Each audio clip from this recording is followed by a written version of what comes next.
Για την θεραπεία του άγχους και του ψυχολογικού τραύματος με νοερή απεικόνιση θα μας μιλήσει σε λίγα λεπτά στο Stage A η Γενική Διευθύντρια του Αμερικανικού Ινστιτούτου Νοερής Απεικόνισης στη Νέα Υόρκη, Gerald Epstein. Η Gerald Epstein είναι ειδικός στη νοερή απεικόνιση και εκπαιδεύτρια της συγκεκριμένης προσέγγισης στο Αμερικανικό Ινστιτούτο. Παράλληλα, διεξάγει και ατομικές συνεδρίες. Έλαβε την εκπαίδευσή της από τους δύο διεθνώς αναγνωρισμένους αυθεντίες στη νοερή απεικόνιση, τον Colette Aboulker και τον Gerald Epstein, τον αείμνηστο σύζυγό της και ιδρυτή του Αμερικανικού Ινστιτούτου, με τον οποίο μάλιστα συνεργάστηκε στη συγγραφή πολλών βιβλίων, όπως η Εγκυκλοπαίδεια Νοερής Απεικόνισης και το «Από την Θεραπεία στην Αθανασία». Το 2019 συνέγραψε το έργο «Αντιστρέφοντας το τραύμα του πολέμου. Βοήθεια για βετεράνους, για Ενεργό Προσωπικό Υπηρεσίας και τις οικογένειές τους».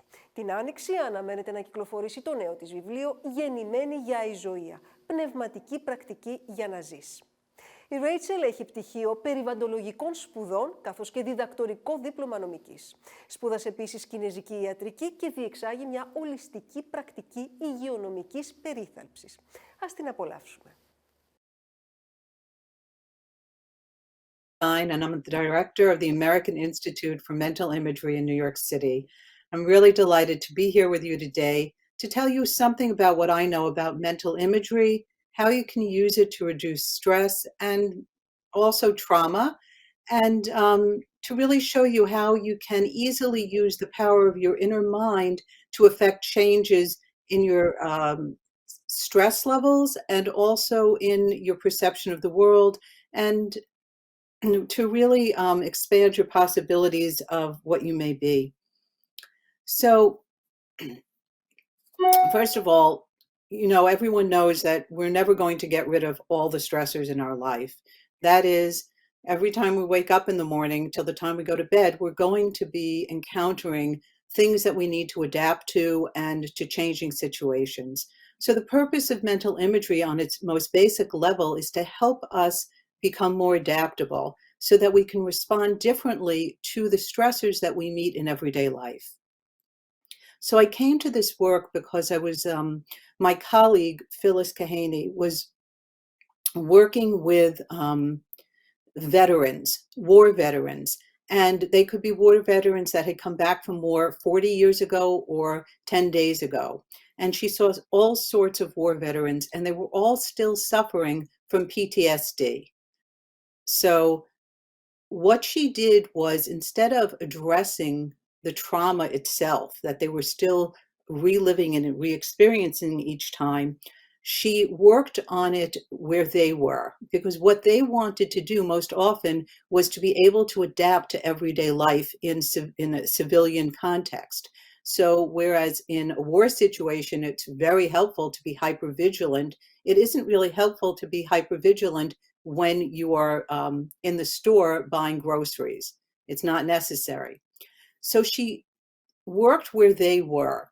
And she worked on things like having them feel less isolated, dealing with addictions, with anger issues, with irritability, with just simple things like driving without being getting into a very panicked state, or even going to church. All these things were very, very stressful to veterans.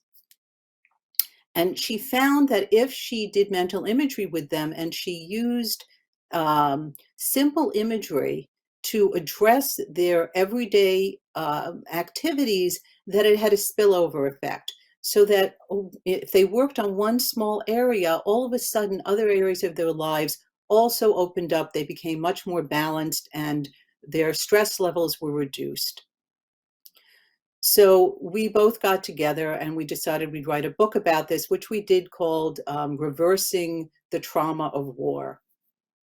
And at its core, it's really exercises in mental imagery for stress reduction for everyday events. And at the very end, we cover dealing with very deep-seated traumatic events.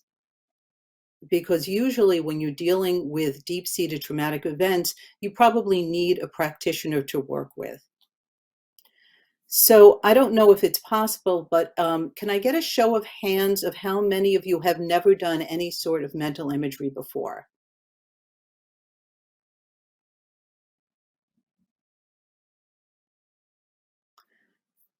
Okay, I may not be able to get a show of hands or see what's going on, but let's assume that there are some of you who have not. Okay, 1, 2. Okay, thank you. So what I want to do is start with just a very simple mental imagery so you can get the sense of it, because I really want to spend at least 40% of our time together, if not 50, actually doing imagery together so that you can really see how it works within you. So if everybody could just put things that are, if they're holding anything, to take it out of their laps and out of their hands and uncross their legs, uncross your legs, and put your hands in your lap and sit up straight and close your eyes. And now with your eyes closed, we're just going to do some regular deep breathing for just a few rounds. And we're going to do it by starting and thinking about starting with the exhalation. So we're going to make a long, slow exhalation through the mouth and a normal inhalation through the nose. And then another long, slow exhalation through the mouth and another normal inhalation through the nose. And then another long, slow exhalation through the mouth. And imagine yourself as a vase. And in that vase, see yourself filled with blue light. So every corner of you is filled with this blue light. And notice how you feel and any sensations being this blue vase of light. And then breathe out when you're ready and open your eyes.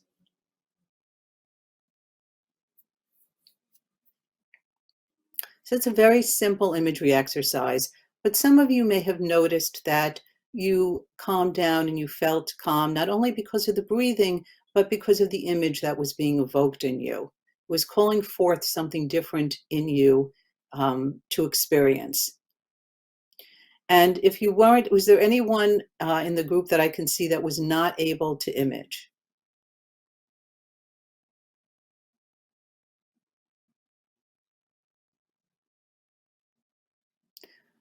Okay, if there are some of you that weren't able to image, not to be concerned. It's a muscle and it grows as you use it. And most people are natural imagers and they get better as they do it. And if you don't, there are other ways to engage your inner subjective life without using imagery. But here we're going to focus on imagery. And if you had difficulty doing the image, if you want to just practice, if you can remember something and see an image through a memory, chances are you have the ability to do mental imagery. Only a small percent of the population really are uncomfortable doing it and find it difficult, often because their sort of rational mind gets in the way. So I want to tell you a little bit about where this style of imagery comes from. There are a lot of styles of imagery out there. There's hypnosis engages with imagery, shamanistic practices engage in imagery, there's guided imagery, there's visualizations for athletes. There's a lot of imagery going out, and it's often commingled with meditation. They sort of merge together. But in the system I teach, there are quite separate systems, and the imagery I teach is called the Kabbalah of Light. And it has its roots in the Western spiritual tradition of Judaism, Christianity, and Islam, where imagery was actually quite well developed. And even before that, it has its roots deeper in Egypt. And there was also roots that came through Egypt into Greece as well, in ancient Greece. So there's a tradition of imagery in ancient Greece as well. And the most easiest to see is the dream temples of Asclepius, where dreams, which are a form of image, but it's an image that you discover when you are asleep rather than when you close your eyes, were used as people would go to these temples, and of course they would go to have a healing dream. And then it would be interpreted as to what they needed to do, what the dream was telling them to do. So that's another form of image, which we aren't going to have a chance to go into today. But it's certainly deeply rooted in the Greek tradition as well. So as I said, I teach something called the Kabbalah of Light, and Kabbalah in Hebrew means to receive. So what we're doing is we are receiving divine light in the form of images that are coming down to us into our inner subjective reality. Now, this system posits that there is a mind-body unity, and that what happens in the mind happens in the body as well. And therefore, when we do imagery in our minds, we're helping our bodies also to heal themselves. And people generally start imagery because they want to get something for themselves, that they're out of balance in some way, usually for a physical or an emotional issue.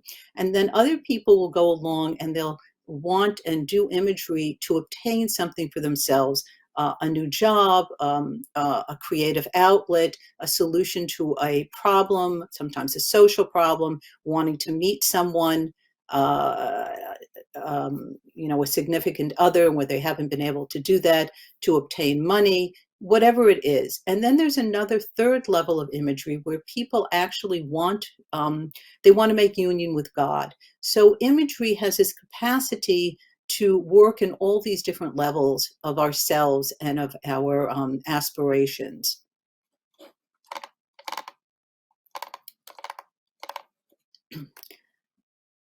So what exactly is imagery?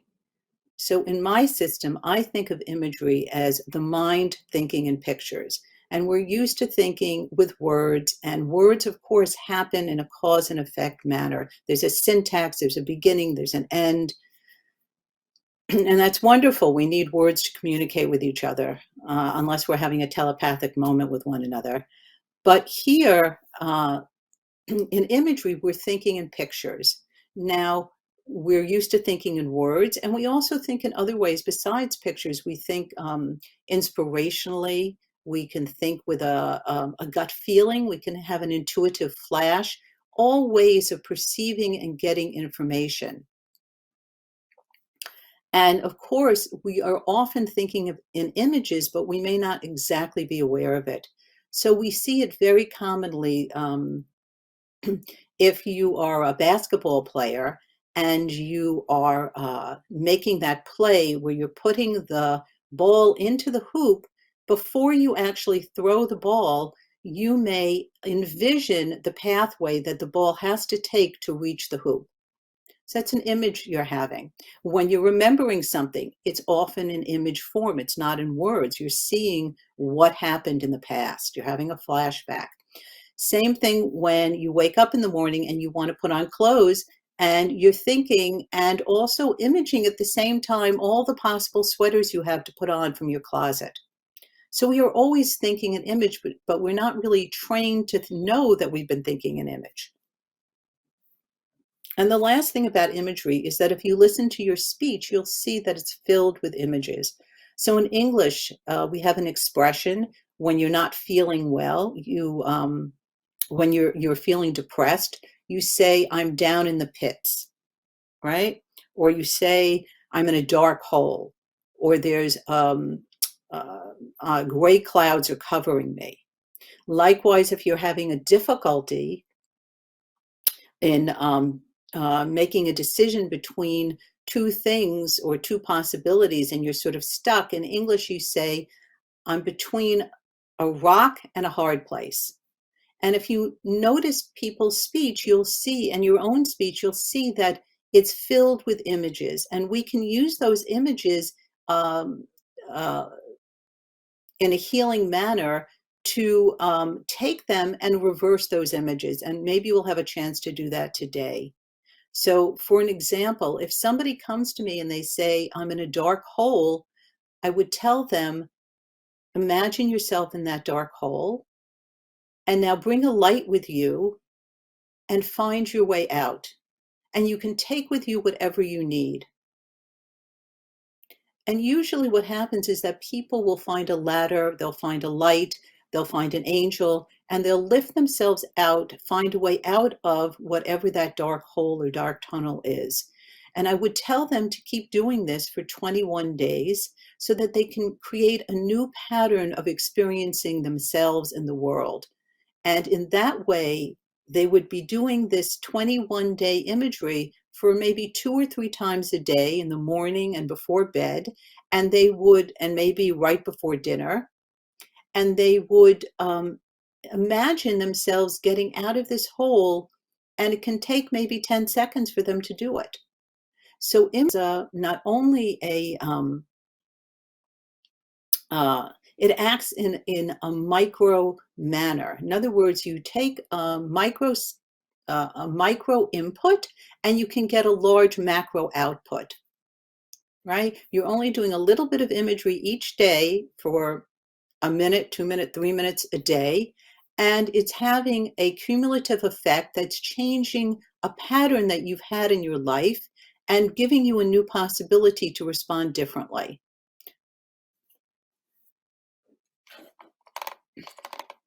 So one way of thinking about imagery that's very common is that it's a positive belief system. So what you're doing when you do imagery actively, so you're using your will and directing it in a specific manner using image form, and you are seeding new beliefs in yourself. So you're both seeding new beliefs and you're weeding out beliefs that don't serve you anymore.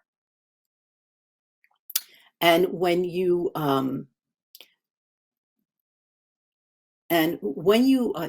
seed something new in yourself, you're creating a new inner reality for yourself. And what you create inside is birthed on the outside. So you not only experience a change in yourself, but you may also notice that there are changes outside. Because the inside and the outside are really sort of mirroring each other, and our experience of our lives, which are based on our belief systems, are now being shifted through this imaginal process. So when I think about healing physically from an illness or emotionally from an illness, I often think of imagery as a way that the mind is speaking to the body. Mind bodies don't speak to each other in verbal talk. They speak in image form. And you can give yourself a healing message through imagery. So that's how come people use imagery for pain relief, for immune boosting, for alleviating fears, for getting over depressions. We're seeding a new belief system in our mind body.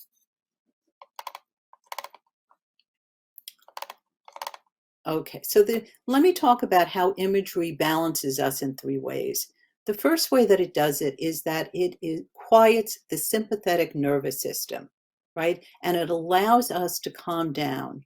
So all imagery has as its base usually calming us down if we are in an overexcited state, that we end up being in a calmer state. The second way that it works is that it helps us to cleanse out limiting beliefs, thoughts, feeling states, and memories. So when working with a traumatic, someone who has a traumatic memory, or just even an unpleasant memory that's reverberating with us, like you have an unpleasant discussion with a spouse or a parent or a child, you can use imagery to reverse that and to rid yourself of these feeling states that really aren't helping you anymore and are really intruding on you, maintaining a sense of balance in yourself, and also intruding upon you to find another solution that may arise once we clear out the bad feelings or the memories or the limiting beliefs that we have. Now, the third way that it works is that we remember ourselves in a new way. And what I mean by that is that we are envisioning new possibilities for ourselves. In the present moment. We're not thinking into the future. We're envisioning in this very present moment what may be a possibility for ourselves. So I like to think of it as a Humpty Dumpty, where we find ourselves being fragmented, being pulled here, being pulled there, being open to suggestion here, open to suggestion someone else makes, feeling quite conditioned or hypnotized, however we like to think of it, but we're fragmented. And what imagery does is it helps us put ourselves back together in a new way. And in English, the word member, as in remember, a member is a body part. So I have an arm is a member, a leg is a member, etc. When I'm remembering myself, I'm putting my whole self back together in a new way. So this works particularly well with people who have, as I said, bad memories. And let me just talk about correcting memories, because it relates a lot to stress and also a lot to trauma.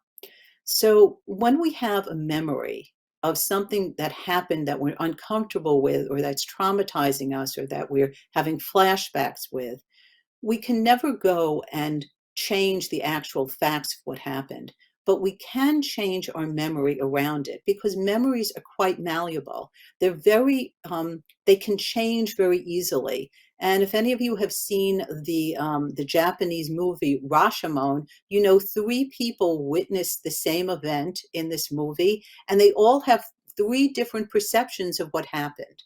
So our memories change, and with mental imagery, we can actually make a correction to our memory of the event, and we're putting in like a cushion between what actually happened, which we can push away, and planting a new memory of how we can approach it in a new way, how a change in the memory, a correction of the memory. And I'm going to give you an example of that. A young man came to me, and he was very angry with his mother. He hadn't spoken to his mother in 10 years. I guess he was sort of a little older than young. He was like in his 30s or 40s, because he was always angry with her. And I asked him, what was it, if he could encapsulate his relationship with his mother in a single memory, what would it be? And first he didn't know, and then he said, and then he remembered something from his childhood. And then what he told me was, when he was a child, he had been maybe 4 or 5 years old, and his mother and he were in a department store. And the mother, he was, a 4-year-old, and he was running around and making trouble for her, and he was embarrassing her. And she got very embarrassed and annoyed, and she grabbed him by his ear, and she dragged him out of the store. And he felt everybody was laughing at him about this. And this was a core memory for him about his relationship with his mother, because it happened over and over in many ways that he felt angry at her for the way that she dealt with him. So I had him go back into that memory. And he went back into the memory, and he saw the image of her pulling at his ear, because we don't want to deny the reality of what happened in a way. But then he made a correction. He changed his attitude around the situation. And this is how he corrected the imagery. He sees her, he sees himself taking his little hand and removing her hand from his ear, and then taking her hand in his hand and walking quietly out of the room, out of the department store. And he sees that everyone around him is smiling. They're not laughing. And he looks up at his mother and he smiles, and she looks down at him and they smile, and they walk hand in hand again out of this department store. Well, he called up and he reported that after doing this imagery, he called his mother after, again, as I said, not speaking to her for 10 years. So you see, he didn't, the event never changed, but he changed his attitude in front of the event through mental imagery. Because mental imagery is the natural and true language of our inner life, of our inner subjective life. And that's what we're touching. And what happens in our inner subjective life gets birthed out into our life, into our, what we call our objective life. So, as I said, when we do imagery, we turn, we did a little short imagery, and now I want to show you, to write down the steps for doing it. So when we do imagery, we always close our eyes and we put our hands in our lap and we turn all our senses inward. So that's why I don't like to call it visualizations, because imagery is a process where we're turning in our visual senses, our auditory, our hearing senses, our taste and our smell, so that, and our feeling state. So they're all coming together. And then we do a few relaxing breaths, and then we do the imagery itself. And then we take one other breath at the end and open our eyes. So I'd like to do another imagery exercise, and this one is called Breathing with the Tree. It's a little longer than what we did, but it's a very good imagery exercise to do when you're feeling stressed. And you can do it in the morning before you start your day, or you can do it anytime you're feeling stressed. So everyone, close your eyes and sit up tall, but in a relaxed manner, and breathe out 3 times slowly.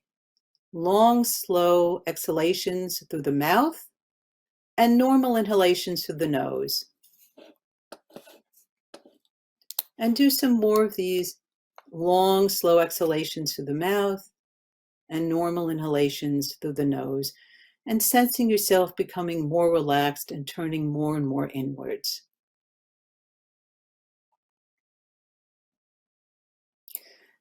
Imagine yourself going into your inner garden. Take a look all around and feel the ground under your feet.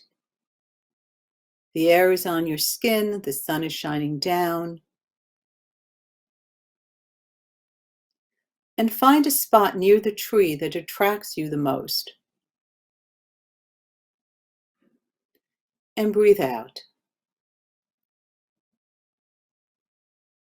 And now, sitting under this tree, with your back against the tree trunk and your knees bent, sink your toes into the rich soil and feel them becoming long, long roots.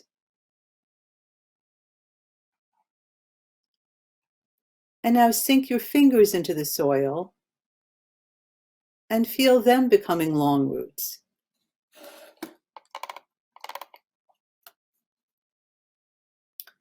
And breathe out slowly a light smoke. And as you breathe out all that tires you, all that obscures you, all that upsets you.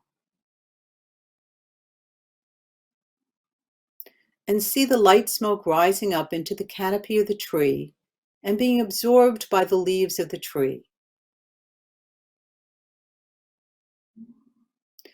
And sense yourself breathing in the oxygen from the tree that the leaves are releasing.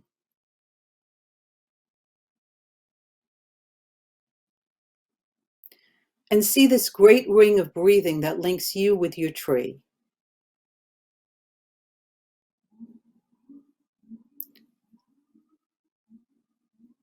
And as you continue breathing with the tree, see the sap rising up through the roots of the trunk of the tree and through your own spine to the canopy of the tree.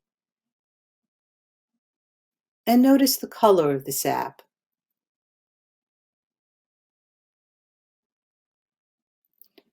And continue breathing until you feel replenished. And now breathe out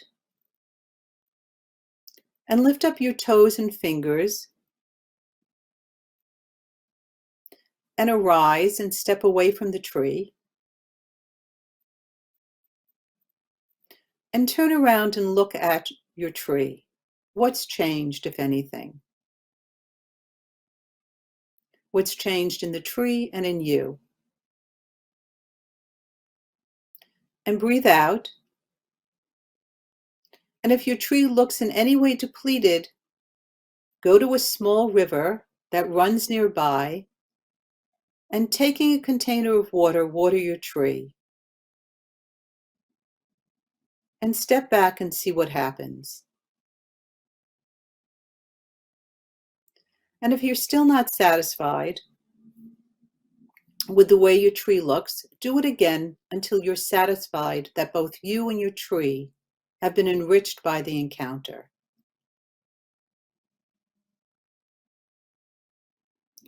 And then breathe out and leave your inner garden, closing the gate behind you. And breathe out and open your eyes.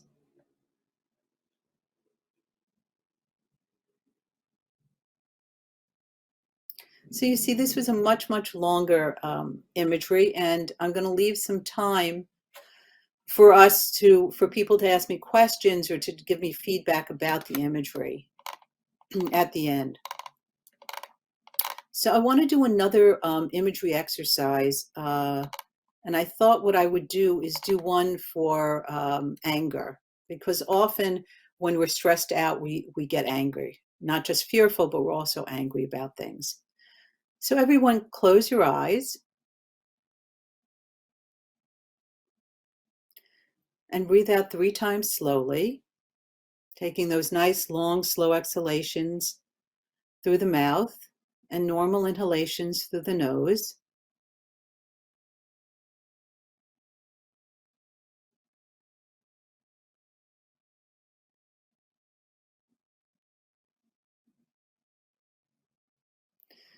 And after a third exhalation or so, see, sense, and feel your anger as a fire raging out of control. Take a fireman's hose and douse the fire with a strong stream of blue swirling water, with a strong stream of blue swirling water. And when the fire is thoroughly doused,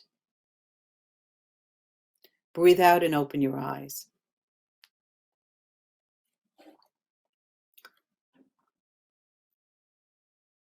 So you would do that angry exercise. If you found yourself angry, you could do it actually at the moment of anger, right? When you're experiencing yourself being angry, rather than doing it on a 3 times a day basis. You could just do it right in the moment, and you could even do it with your eyes opened.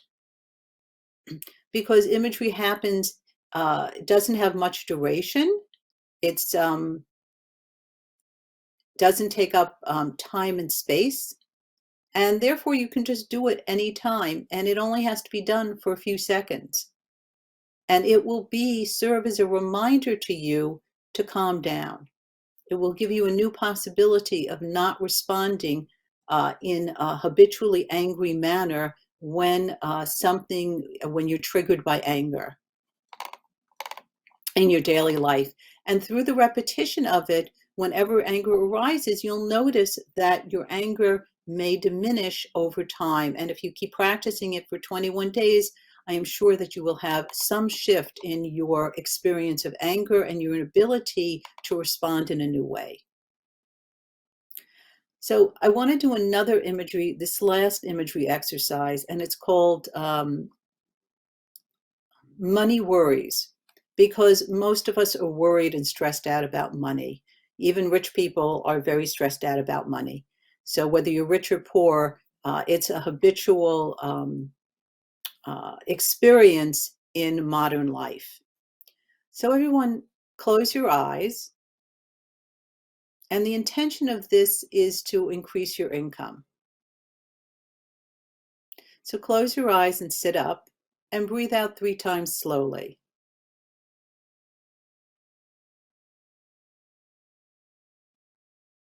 Long, slow exhalations through the mouth, normal inhalations through the nose, till you find yourself in a relaxed state. And turning your senses inward, see yourself hurling a fine golden net into the cosmos. And with this net, you're catching all the sustenance that you need.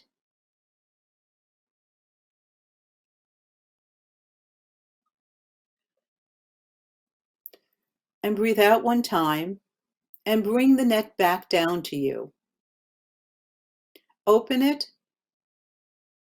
and see what it contains for you in sustenance. And remove and keep what you have brought down from the cosmos to yourself. And then breathe out and open your eyes.